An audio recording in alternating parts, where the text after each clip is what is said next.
Hi yours, ఈ పొద్దు మనతో కమలాపురం కదిలిరా సభలో ఆంధ్రప్రదేశ్ ఐటీడీపీ తెలుగుదేశం ఉపాధ్యక్షులు శ్రీ అభిషేక్ గారు ఉన్నారు.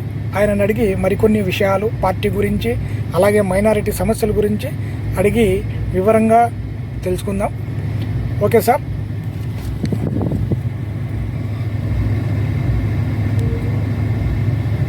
సార్ నమస్తే అండి.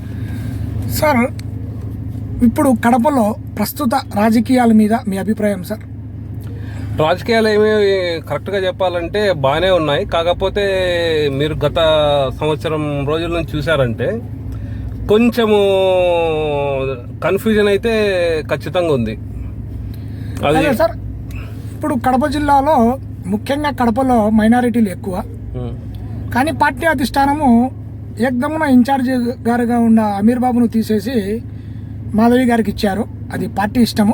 కానీ ఎక్కువ ఉండే మైనారిటీలను పక్కన పెట్టి ఇది ఇవ్వడము మీకు మరియు పార్టీ కార్యకర్తలకు మరియు మిగతా ఇన్ఛార్జీలకు ఇది ఏ విధంగా అనిపిస్తుంది? అవి ఈ దానిలో మీరు చూసారంటే రెండు కోణాలుగా మనం చూసుకోవాలి. ఏదో ఒకే దాంట్లో వెళ్ళకూడదు. మనం రెండు పాయింట్లుగా చెప్పుకుంటాం. దీంట్లో పాయింట్ నెంబర్ 1 ఏంటంటే, ఇప్పుడు ఏమో లైక్ ఆల్రెడీ మైనారిటీ చేశారు 3.5 years. ఒకవేళ ఇతని పైన ఏమన్నా కంప్లైంట్ ఇచ్చిండొచ్చేమో జనాలు. సో దాని ప్రకారంగా వీళ్ళు మార్పు చేయడం జరిగిండొచ్చు. ఇంకొకటి ఏదంటే, వీళ్ళు చాలా రోజుల నుంచి సార్ను అడుగుతూ ఉండొచ్చు, మాకు ఒకసారి అవకాశం ఇవ్వండి, లేదంటే మాకు ఎంపీ టికెట్ ఇస్తే, ఇది కడప టికెట్ ఇస్తేనే మనం ఎంపీ టికెట్ దానిపై పోటీ చేస్తామని చెప్పి ప్రెజర్ పెట్టియడము ఏదో ఒకటి జరిగింటుంది. కాకపోతే దీంట్లో మీరు చూసారంటే, మీరు ఒక 3-4 months నుంచి చూసారంటే, ముందు ప్రతి ఒక్క జనాలు ఎవరెవరు కార్యకర్త కష్టకాలంలో పార్టీకి ఉన్నారో వాళ్ళందరూ అమీర్ బాబు గారి మీటింగ్లకు అటెండ్ అవ్వడము, మళ్ళీ దుర్గా ప్రసాద్ కానివ్వండి, లక్ష్మీరెడ్డి కానివ్వండి, వీళ్ళందరూ క్యాడర్ అంతా ఒక సైడ్ ఉంది. సో ఈ యొక్క వేరే ఇన్ఛార్జ్ చూసారంటే వాళ్ళు సరిగా జనాలను కలుపుకొని వెళ్ళట్లేదు, ప్లస్ చాలా నెగిటివ్గా అయితే అనిపిస్తుందండి సార్. ఇంకొక విషయము, కడపలో అంజాద్ బాషా లాంటి మైనారిటీ నాయకుడు బలమైన నాయకుడు. అంత బలమైన నాయకుడును ఎదుర్కోవాలంటే మీలాంటి ఉత్సాహవంతుడు యువకుడు మరియు మైనారిటీలో బలంగా ఉండే మీకు ఒకవేళ టికెట్ ఇస్తే మీరు పోటీ చేసి మీ గెలుపుకు చాలామంది కృషి చేస్తామని మేము కూడా కొద్దిగా అక్కడక్కడ అడిగాము. ఎట్లుంటుంది అభిషేక్ గారు ఉంటే అని. చాలామంది ఓకే బాగుంటుంది అని చెప్పారు. దీని మీద మీ అభిప్రాయం? ఖచ్చితంగా అండి. మీరు చూసారంటే గత 4 సంవత్సరాల నుంచి పార్టీ పోయినప్పటి నుంచి సోషల్ మీడియాలో యాక్టివ్గా ఉండడం జరిగింది. మీరు కనీసం మీకు బుగ్గవంక ప్రాజెక్టులు దాని రిలేటెడ్ కానివ్వండి, రోడ్లు కానివ్వండి, సమస్యలు కానివ్వండి, డ్రైనేజ్ సిస్టమ్ కానివ్వండి, ఏదో వర్షం వచ్చినప్పుడు కొన్ని లోతట్టు ప్రాంతాల్లో మునగడం జరుగుతుంది. దానికి మనం వచ్చి మన మున్సిపల్ కమిషనర్ గారిని సంప్రదించి వాళ్ళకు లెటర్ రాసి ఇంకా వాళ్లకు కమ్యూనికేట్ చేసి మనం ఆల్మోస్ట్ ఒక కొలిక్కు అయితే తీసుకొచ్చాం. ఎందుకంటే వాళ్ళు మన ఫోన్ చేసిన వెంటనే వాళ్ళు స్పందించడం జరిగింది. ఇంకా కొంచెము దాంట్లో డ్రైనేజ్ అవన్నీ తీయడము, ఆ పూడికలు తీయడము ఇవన్నీ చేస్తున్నారు. సో ఇవంతా మీరు చూసారంటే, నేను ఏ యొక్క లీడర్ కూడా ఎవరే కానీ ఈ వైసీపీ దాటికి తట్టుకొని ఎవరు బయటికి రాలేదు. మహా అంటే ఎంతో సేపు ఉన్నా కూడా వీళ్ళు జస్ట్ జనాల ఇంట్లో నుంచో లేకపోతే ఎక్కడన్నా వీధిలో ఒక ఫ్లెక్సీ పెట్టుకోవడమో లేదంటే పార్టీ ఆఫీస్లో కూర్చొని అక్కడ వీళ్ళు ప్రదర్శించడమే జరిగింది. కానీ నిరసన తెలియపరచ అది మాత్రమే జరిగింది. కాకపోతే రియల్గా పని చేసింది నేను. అందుకోసం నేను ప్రజల గుండెల్లో ఖచ్చితంగా ఉన్నాను. ఆ ప్రజలు కూడా నాకు కోరుకొని మీరుంటేనే బాగుంటుంది అని చెప్పి ఇప్పుడు మీరే చెప్పారు. మీరు ఖచ్చితంగా అవి ఎంక్వైరీ చేసుకుంటే అంజద్ బాషా తర్వాత అట్లాంటి యొక్క ధీటైన లీడరు మీరే అని చెప్పి చెప్తున్నారు. మీ ప్రజలు కూడా అదే చెప్తున్నారు. నేను చెప్పుకునేది కాదు మాట. జనాల్లో ఖచ్చితంగా అబీద్ అనే వ్యక్తి ఉన్నారు. అబీద్ గన ఉంటే ఖచ్చితంగా మనకు కడప డెవలప్ చేసుకోవచ్చు. మీకు ఈవెన్ ఒక యంగ్స్టర్ కానీ పొద్దున్న చిన్న పుట్టిన పిల్లోడి కాడ నుంచి ఒక వృద్ధుల వరకు ప్రతి ఒక్క సెగ్మెంట్లో నేను టచ్ చేశాను. ప్రతి ఒక్క వార్డులో తిరిగాను. 47 వార్డులలో ఏ వార్డులలో ఎక్కడ తాగునీటి సమస్య, మురికి నీటి సమస్య, రోడ్ల సమస్య, ఇంకా కొన్ని మంది స్కూళ్ళు కూడా సరిగా లేవు, ఇంకా వికలాంగులు కానీ వీళ్ళంతా చాలా బాధపడుతున్నారు. ఆల్మోస్ట్ ఆల్ మన ట్రస్ట్ ద్వారా కొంతమందికి హెల్ప్ చేయడం జరిగింది. ఇటువంటి సంఘ సేవ చేసినందుకు నాకు గుర్తింపు ఉంది. సో ఖచ్చితంగా టీడీపీ కానీ అవకాశం ఇస్తే ఖచ్చితంగా నేను అత్యధిక మెజార్టీతో గెలుస్తాను. కేవలము మనకిస్తేనే గెలుస్తారని మీరే చెప్తున్నారు అనమాట. జనాలు ఖచ్చితంగా పార్టీ అది గ్రహించి ఖచ్చితంగా అవకాశం నాకు ఇస్తుందని నేను అనుకుంటున్నాను. నేను ఇట్లని వేరే వాళ్ళకు కింద చూపు అంటే చిన్న చూపు అట్లా చూడట్లేదు. బహుశా వాళ్ళకు డబ్బులు ఉండిండొచ్చు, కాకపోతే డబ్బులతో రాజకీయం చేస్తే ఎప్పుడో వేరే వాళ్ళు కందుల శివానంద రెడ్డి గారు ఉన్నారు, వాళ్ళు ఉండింటే ఖచ్చితంగా ఎమ్మెల్యేనో వాళ్ళు అయ్యిండాలి. కానీ జనాలు ఎందుకు వాళ్ళకు ఓటు వేయలేదు అంటే ఏదన్నా ఉండిండొచ్చు, అది మనం రీజన్లో చెప్పుకోకూడదు. ఇవి అన్నీ ఇప్పుడు నాకైతే ప్రజాదరణ లోకల్ ప్రజలు నా సైడ్ ఉన్నారు.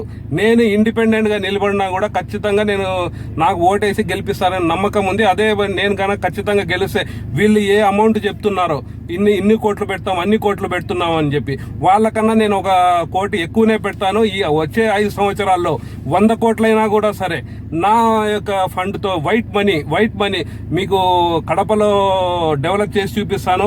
మీకు విద్య పరంగా కానివ్వండి, వైద్య పరంగా కానివ్వండి, వాళ్ళ ఉపాధి రీత్యా వీళ్ళకందరికీ నేను ఖచ్చితంగా చేసి ప్రతి ఒక్క ఇంటికి కనీసం 1 లక్ష వాళ్ళ ఆదాయం పెంచేలాగా నేను వాళ్ళకి ఖచ్చితంగా కృషి చేస్తానని చెప్పి చేసి చూపిస్తానని చెప్పి మీతో చెప్పుకుంటున్నాను అనమాట.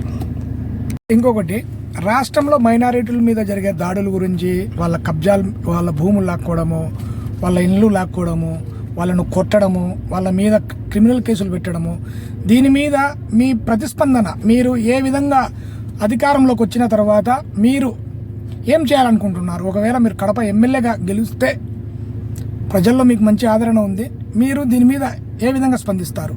ఖచ్చితంగా అండి. మీరు మైనారిటీస్ పైన ఈ వైఎస్ రాజశేఖర రెడ్డి గవర్నమెంట్ చూసాము. ఏ విధంగా ఆయిషా మీరా లాంటి ఒక రేప్ కేసు చేసి ఆమె రేప్ చేసి అవి బలవంతంగా చంపి అట్లాంటివి చేశారో, అదే అలాంటిదే ధోరణి వైఎస్ జగన్మోహన్ రెడ్డి వచ్చి విస్తృతంగా చేస్తున్నాడు. మీరు కర్నూలులో చూసుకుంటే అబ్దుల్ సలాం వాళ్ళ ఫ్యామిలీ కూడా రైలు పట్టా మీద పడడం, ఇది మన అక్బర్ మిద్దే అని చెప్పి వాళ్ళ భూమి తిరుపాల్ రెడ్డి అనే వ్యక్తి తీసుకొని దాని తర్వాత మళ్ళీ ఒక డ్రామా లాగా, ఒక వీలైతే ఒక సినిమా లాగా తనే విధంగా ఇవి జరిగింది. మీరు చూసారంటే కేవలం ఒక జగన్మోహన్ రెడ్డి వాళ్ళ మామయ్య డిప్యూటీ మేయర్ సురేష్ బాబు గారు కానివ్వండి, వీళ్ళందరూ కలిసి అతనికి భూమి ఇస్తామని చెప్పి నమ్మించి ఇవి వచ్చి ఖచ్చితంగా వీళ్ళు టీడీపీ చేసినారు ఇట్లా చెప్పమా అని చెప్పి మీతో ఎంత బ్లాక్మెయిల్ చేసి ఎంత ఇది హింసకు గురి చేస్తారని చెప్పి అవి అయినా కూడా ఇంతవరకు స్థలం ఇవ్వలేదు. ఇంకోటి మీరు ఒక బిల్ఖీస్ కానివ్వండి, లేకపోతే ఒక ఇబ్రాహీం కానీ వాళ్ళ స్థలము ఉంటే మసీద్ స్థలంలో అక్కడ వాళ్ళకు మర్డర్ చేయడం కానివ్వండి, మీకు 4% రిజర్వేషన్లు అవి ఎంతవరకు కాలేదు. దుల్హన్ పథకంలో 50,000 చంద్రబాబు నాయుడు గారు ఇస్తే ఇతను అది తుంగలో దొక్కి అది 1 lakh ఇస్తామని చెప్పి 1 పైసా కూడా ఇవ్వకపోవడము. దాని తర్వాత మళ్ళీ ఒక కోర్టులో ఆశ్రయిస్తే అప్పుడు వచ్చి నేను ఇప్పుడు ఇస్తానంటే, ఇప్పుడు ఇచ్చేది ఏంటండి, ఒక మంత్ ఉంటే ఇంకా ఖచ్చితంగా నోటిఫికేషన్ వస్తుంది. ఇంకోటి విదేశీ విద్య ఆ టైంలో చంద్రబాబు నాయుడు గారు అంబేద్కర్ ఇది అని పెట్టినారు, దానికి పేరు చేంజ్ చేసి వీళ్ళ పేర్లు పెట్టుకోవడము, ఇవి దాంట్లో 15 లక్షలు కూడా రాకపోవడము, ఇంకా మైనార్టీకు సాఫ్ట్ లోన్స్ ఉన్నాయి అవన్నీ ఏమే కానీ ఇవ్వకపోవడము, ఇది గౌరవ వేతనం కానివ్వండి, మీకు ఇస్లామిక్ బ్యాంకింగ్ అని చెప్పాడు అది ఇవ్వలేదు, శ్మశానాలు వక్ఫ్ బోర్డు ఆస్తులంతా కొల్లగొట్టిపోయినాడు. ఇటువంటి ఏ గవర్నమెంట్లో మీరు చూసారంటే ఈ స్వాతంత్రం వచ్చినప్పటి నుంచి అప్పటి నుంచి ఇప్పుడు దాకా ఏ గవర్నమెంట్ అయినా కూడా మైనార్టీకు ఇంతగా డ్యామేజ్ చేసింది లేదు. ఈవెన్ బీజేపీ కూడా తీసుకోండి. ఇప్పుడు కానీ ఈ యొక్క వైఎస్ఆర్సీపీ యొక్క ప్రభుత్వంలో మైనార్టీలు అత్యధికంగా మోసపోయారు, అత్యధికంగా డ్యామేజ్ జరిగారు. వాళ్ళు ఈవెన్ ఉర్దూ ఒక యూనివర్సిటీ కూడా కర్నూలులో 140 సంవత్సరాలు రియల్ ఎస్టేట్కు చేస్తామని చెప్పేసి అక్కడ చేశాడు. ఇటువంటి అవన్నీ డ్యామేజ్ అయితే ఖచ్చితంగా టీడీపీ ఇదైతే చేయలేదు. ఈ వైసీపీ యొక్క జగన్ అనే వ్యక్తి అరాచకంగా ముస్లింల పైన చేసి చాలా దౌర్జన్యంగా ఇవన్నీ తుంగలో తొక్కి మోసం చేసిన. ఖచ్చితంగా రాబోయే రోజుల్లో మనం ఖచ్చితంగా బుద్ధి ఖచ్చితంగా చెప్తాం. సో ఇటువంటి పరిస్థితుల్లో మీరు చూసారంటే నేను వచ్చి ప్రతి ఒక్క రాయలసీమలో ప్రతి ఒక్క అసెంబ్లీ సెగ్మెంట్లో వెళ్ళడం జరిగింది. అక్కడ నుంచి ఉన్న మత పెద్దలు కానివ్వండి, అక్కడ ఏమన్నా ఉంటే మా ఇమాములు కానివ్వండి, వాళ్ళకందరికి వెళ్ళేసి చూస్తే మా కనీసము ఆ ఈవెన్ మసీదులకు సున్నం కొట్టుకోవడానికి కూడా ఇవ్వలేదండి. ప్లస్ వచ్చి గౌరవ వేతనం స్టాప్ చేసేసాడు ఇవన్నీ అని చెప్పేసి వాళ్ళు చెప్పడం మొరబెట్టుకోవడం జరిగింది. ఈవెన్ శ్మశానాలు కూడా కబ్జాకు గురి చేసి అట్లాంటి ఇది చేసిన వ్యక్తి జగన్మోహన్ రెడ్డి. సో మీరు ఖచ్చితంగా చూస్తూనే ఉన్నారు. నేను వచ్చి ప్రతి ఒక్క రాయలసీమ సెగ్మెంట్లో మొత్తం ఎక్కడెక్కడ మైనారిటీ ఎక్కువ అధికంగా ఉన్నారో అక్కడికి వెళ్ళి నేను వాళ్ళతో మాట్లాడడం జరిగింది. సో ఇటువంటి పరిస్థితుల్లో ఈవెన్ నాకు టీడీపీ కూడా గుర్తించి ఇంకా మంచి పదవి అనేది ఇచ్చింది. ఇంకా సో ఖచ్చితంగా నేను ప్రజల పక్షంలో నేను చేస్తున్నా. అంటే ఒక 4 years నుంచి ఖచ్చితంగా ఈ మధ్య కొంతమంది ఇప్పుడు లీడర్లు ముందుకు వచ్చారు, కానీ ఫస్ట్ నుంచి చేసింది వచ్చి సోషల్ మీడియా వల్లనే టీడీపీకి కూడా మంచి క్రేజ్ వచ్చింది. వాళ్ళ ఎఫర్ట్స్ వల్లనే ఈరోజు నాకు టికెట్ కావాలని చెప్పి కొంతమంది రావడం జరుగుతుంది. ఇవన్నీ దీన్ని బట్టి మనం చూస్తుంటే ఖచ్చితంగా నాకు అవకాశం వస్తుంది. ప్లస్ ఇంకోటి నేను ఇంకా నాకు అవకాశం ఎమ్మెల్యే గారి టికెట్ ఖచ్చితంగా ఇస్తే కనుక నేను ఖచ్చితంగా వీళ్ళకు మైనారిటీలకు, ప్రతి బడుగు బలహీన వర్గాలకు, ఎస్సీ ఎస్టీలకు, ఈవెన్ ప్రతి ఒక్క అసెంబ్లీలో ఎటువంటి వీళ్ళ ఇదో కమ్యూనిటీస్ ఉంటాయి అందరినీ కలుపుకొని వెళ్ళి నేను ఖచ్చితంగా నేను వాళ్ళకు లీడర్షిప్ డెవలప్మెంట్ చేస్తానని చెప్పి నేను ఖచ్చితంగా మీ ద్వారా చెప్పుకుంటున్నానండి.